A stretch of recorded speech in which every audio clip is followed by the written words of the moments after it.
নমস্কার। এই ছবিটা কার এতক্ষণে নিশ্চয়ই আপনারা তা জেনে গেছেন, কেননা ফেসবুকে অসংখ্য লোক এই ছবি এবং ভিডিও পোস্ট করেছে। আমি ফেসবুক থেকে এটা নিয়েছি, ক্রেডিট হচ্ছে অবসরের। আর বাকি যে ছবিগুলো পেয়েছি সব স্টিল। তার কটা আপনাদের পছন্দ হবে না হবে আমি জানি না। সৃজিত মুখার্জি একটা ছবি করছে, সে তো হামেশাই করে, এবং সেই ছবিতে কি নাম, ভজ গৌরাঙ্গের নাম রে নাকি, সম্ভবত নীলাচলে মহাপ্রভুর অকস্মাৎ অন্তর্ধান এই ছবির বিষয়বস্তু। সৃজিত খুঁজে খুঁজে এমন বিষয় বের করে যার মধ্যে একটু রহস্যের গন্ধ থাকবে, একটু যৌনতা থাকবে, সব মিলিয়ে এমন একটা মিশেল তৈরি করবে যেটা আমাদের রুচিতে অখাদ্য মনে হলেও কিছু চিত্র সমালোচক ধন্য ধন্য করবে। সৃজিত আজকে একটা গ্রুপ ফটোগ্রাফ দিয়েই চেপে গেছে, কিন্তু যে প্রমোশনের ভারপ্রাপ্ত যে ছেলেটি, টলিগঞ্জের সব ইভেন্টে দেখবেন বিশাল বপু এক কাঁঠালি কলা, সে তার ফেসবুক অ্যাকাউন্টে অন্তত 7-8টা ছবি দিয়েছে। তার সঙ্গে এই ভিডিওটাও আছে। এই ভিডিওটা হাতে পেয়ে আমাকে পাঠিয়েছে আমার এক হোয়াটসঅ্যাপ বন্ধু। সে লিখেছে, যে রাজ্যে এখনো জয়েন্টের রেজাল্ট বেরোয় না, ক্লাস 8-এর ছাত্রকে অ আ ক খ শেখাতে হয়, মেধার জোরে চাকরি পাওয়া শিক্ষকরা তৃণমূলের চাকরি বিক্রির কারণে চাকরিহীন হয়ে মুখ্যমন্ত্রীর সঙ্গে সরাসরি আলোচনায় বসতে পারে না, সেই রাজ্যে শিক্ষামন্ত্রীর এই ধরনের চেহারা একদমই মানানসই।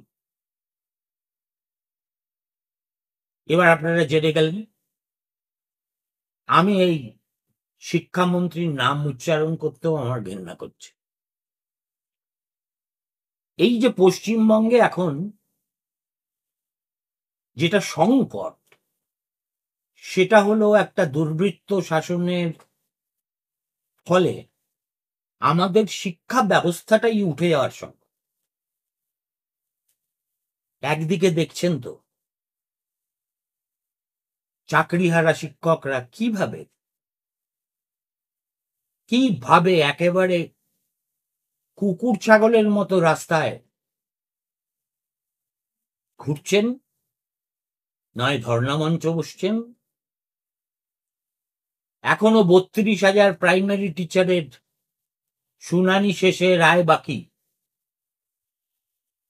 তাদের ক্ষেত্রেও একই ঘটনা ঘটবে কিনা কেউ বলতে পারেন।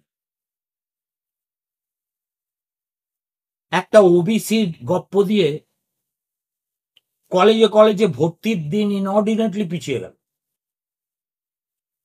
জয়েন্ট এন্ট্রান্সের রেজাল্ট বেরোতে পারছে না। এই যেখানে পরিস্থিতি, সেখানে ভারপ্রাপ্ত দফতরের মন্ত্রীর দায়বদ্ধতা না থাকলেও কিঞ্চিত সংবেদনশীলতা থাকবে, এইটুকু আমরা তো আশা করতেই পারি। কিন্তু দেখুন, আহাম্মকির একেবারে নিকৃষ্টতম উদাহরণ এই ছবিগুলো। 10 দিন না কতদিন ধরে পুরীর সন্নিকটে কোনো একটি নিরালা নির্জন দ্বীপে তিনি গিরিশ ঘোষের ভূমিকায় অবতীর্ণ হয়েছে। গিরিশ ঘোষও নাটক লিখতেন, ইনিও নাটক লেখার চেষ্টা করেন, কিন্তু চেষ্টা করলে আর যাই হোক গিরিশ ঘোষ হওয়া যায়। তার জন্য কলজের দরকার হয়, তার জন্য একটা যুগ পুরুষ হতে, এইরকম উচ্চিংড়ের মতো কলজেওয়ালা সম্পূর্ণ দায়িত্বজ্ঞানহীন এবং কাণ্ডজ্ঞানহীন একজনকে এত পরিচালক হঠাৎ অভিনয় করার জন্য ডাকছেন কেন? এর পরেই শুরু হবে ওই আরেকজন টালিগঞ্জের প্রেডেটর পরিচালকের কি কর্পূর না কি একটা ছবি, সেটাতেও এই মূর্তিমান আছেন। কেন হঠাৎ কি এমন অভিনয় বিশেষ করে ফিল্মে ব্রাত্য বসু করে ফেলেছেন যে যার জন্য তাকে নেওয়ার জন্য ছিনিমিনি খেলা হবে? গল্পটা তাহলে শুনুন। সৃজিত বলুন বা ওই প্রেডেটর বলুন, এরা খুব বুদ্ধিমান লোক। এরা জানেন কোন ছবিতে কাকে নিলে নন্দনের দরজাটা প্রসারিত হয়ে যাবে। আমি শুনতে পেয়েছি এর আগে সৃজিত একটা কি ছবি করেছিল, তাতে আমাদের অত্যন্ত বন্ধু লোক দেবাশিস কুমারের কন্যাকে নিয়েছিল, ভালোই করেছিল, কিন্তু নন্দনের দরজা খোলেনি। কেন না ওখানেও তৃণমূলের নিজেদের ঘোট আছে।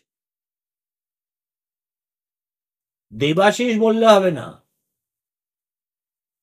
ব্রাত্য বসুকে বলতে হবে। ফলে হাত পোড়ানোর পরে সৃজিত মনে করেছে বাবা বাছুর ধরে লাভ নেই, সোজা গরুকে ধরি। এই একটাই কারণ যে টলিগঞ্জের পরিচালকরা হঠাৎ করে শিক্ষামন্ত্রীর মধ্যে এমন অভিনয় গুণসম্পন্ন একজন ব্যক্তিত্বকে খুঁজে পেয়েছেন, এমনি এমনি নয়। কিন্তু আমি জানি যে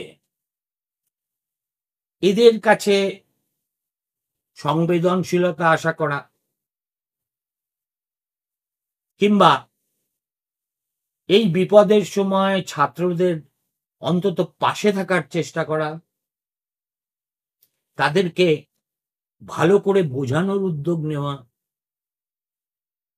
গতকাল দেখলাম আমাদের মুখ্য সচিব এই চাকরিহারা শিক্ষকদের ডেকে অপমান করলেন। 10 মিনিট মাত্র ছিলেন এবং যতক্ষণ ছিলেন ততক্ষণ পরীক্ষা পরীক্ষা পরীক্ষা এসব নাকি বলেছে। আমার কথা হচ্ছে ভুখা পেটে রাস্তায় দাঁড়িয়ে আছে যে শিক্ষকেরা, তাদের সঙ্গে আপনি দেখা নাও করতে পারেন, যেমন মমতা ব্যানার্জি করে যাচ্ছেন। এখন যোগ্যদের ব্যবস্থা তো হয়ে গেছে, যোগ্যদেরটা হয়ে গেলে অযোগ্যদেরটা হবে। আমি মমতা বন্দ্যোপাধ্যায়, আমি যা বলি তাই করি। আপনাদের কথা দিচ্ছে আমি ক্ষমতায় থাকতে একজন যোগ্য ছেলেরও চাকরি হবে না। সেই যে একবার বলে ফেলেছিলেন নেতাজি ইন্ডোরে, এই শিক্ষকরা মনে করেছিল মুখ্যমন্ত্রী পদে বসে একজন কেউ এত ডাহা মিথ্যে বলতে পারে।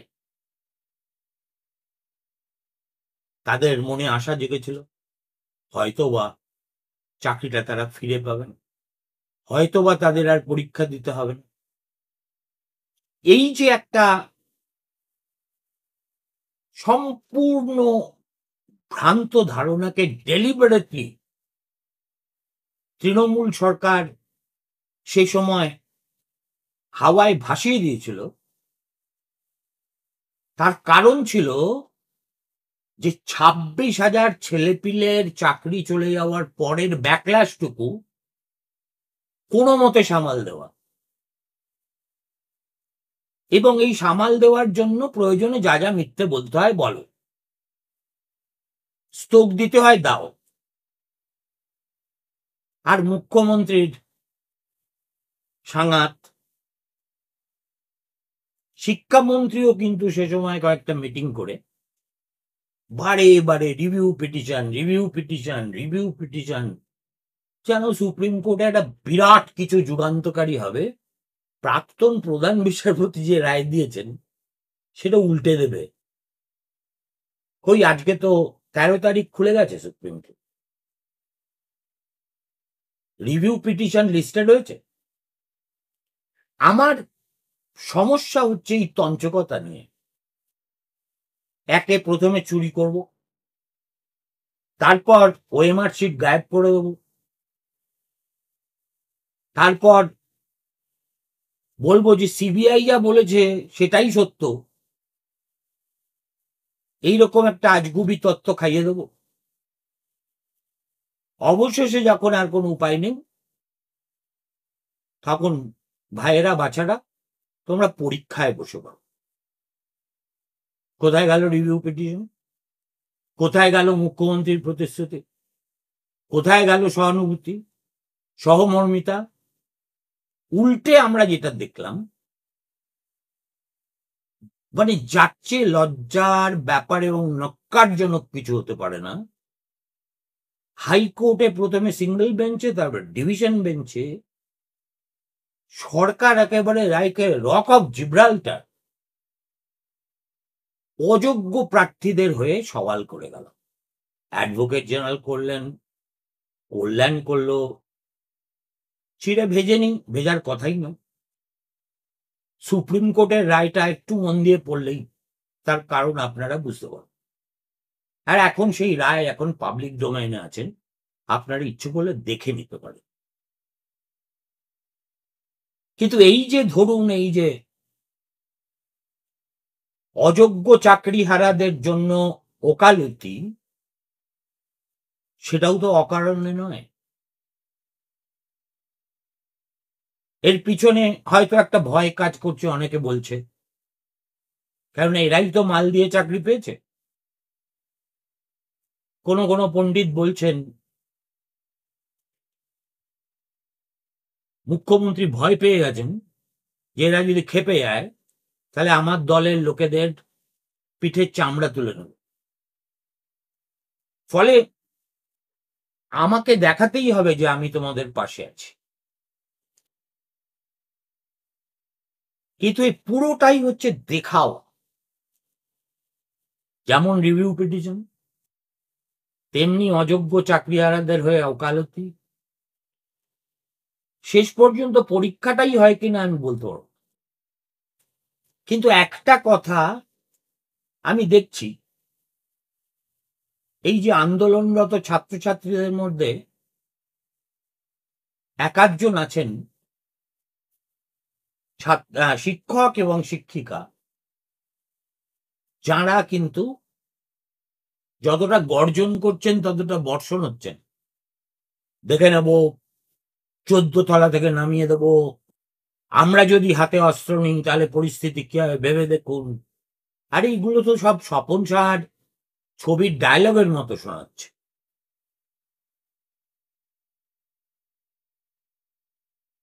আমি কোনো তুলনার মধ্যে যাচ্ছি না। এই ধরনের একটা ঘটনা আজ ভারতবর্ষের অন্য যে কোনো রাজ্যে হলে ছাত্র শিক্ষক আন্দোলন করে এই সরকারের পতন ঘটিয়ে দিত। গুজরাটে নবনির্মাণ এজিটেশনে আমরা যে দেখেছি, বিহারে দেখেছি, পাটনা বিশ্ববিদ্যালয়। কিন্তু পশ্চিমবঙ্গে আমাদের সকলেরই শীত দ্বারা এত নুয়ে গেছে যে একটার পর একটা ঘটনা ঘটে যাচ্ছে। দুর্বৃত্তায়নের ছবিটা ক্রমশ পূর্ণগ্রাস সূর্যগ্রহণের মতো রাজ্যের উপর ছায়া ফেলছে। আমরা মনে করছি বাবা আমার বাড়িতে তো লাগেনি, আঁচ, এই যে একটা স্বার্থপর মি ফার্স্ট জেনারেশন একদিকে, আর একদিকে ভীতু নাগরিক সমাজ, এইটাই হচ্ছে আদর্শ পৃষ্ঠভূমি এই দুর্বৃত্তের প্রশাসন চালিয়ে যাওয়া। আমি খালি এই ছবিটা দেখানোর আমার পিছনে একটাই উদ্দেশ্য, আমি এই দমদমের যে ভোটাররা একে পরের পর নির্বাচনে ভোট দিয়ে জয়ী করেন, তাদের কাছে আমার বিনম্র নিবেদন, আপনাদের মধ্যে তো বেশিরভাগই শিক্ষিত, শহুরে মধ্যবিত্ত, এত একটা অসংবেদনশীল মানুষকে আরো একবার বিধানসভায় পাঠানোর আগে দয়া করে বিবেচনা করে দেখবেন। যে লোকটা ক্ষমতা পেয়ে ক্ষমতা প্রয়োগই করতে পারে না, একটা সিদ্ধান্তও নিজে থেকে নিতে পারে না, ওখানে বসে সিগারেট খাবে কিনা সেই অনুমতিটাও নবান্ন থেকে নিতে হয়। তো এইরকম একটা লোককে বছরে বছরে আপনারা পাঠিয়ে এখনো যদি আপনাদের মনে পাপবোধ না জাগে এবং প্রায়শ্চিত্ত করার অভিপ্রায় না জাগে, তাহলে ভগবান দমদমকে রক্ষা করুন। নমস্কার, ভালো থাকুন।